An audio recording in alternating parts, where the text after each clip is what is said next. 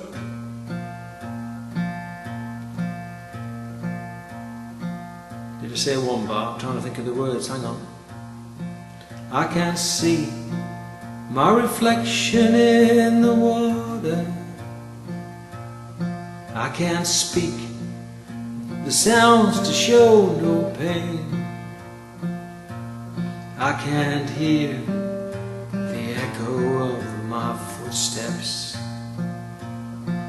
or remember the sounds of my own name. Yes, and only if my own true love was waiting, if I could hear her heart softly pounding, yes, and only if she was lying by me, then I'd lie in my bed once again.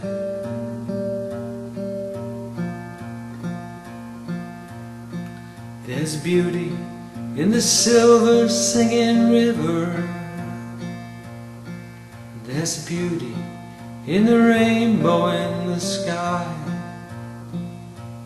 but none of these and nothing else can touch the beauty that I remember in my true love's eyes. Yes, and only if my own true love were waiting, if I could hear her heart softly pounding, yes, and only if she were lying by me, then I'd lie in my bed once again.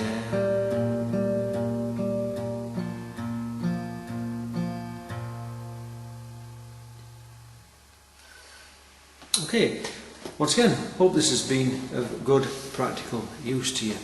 In the next video we'll start to look at the treble line picking in tandem, in coordination with that bass line rhythm. Okay, cheers for now, see you later, ta-da.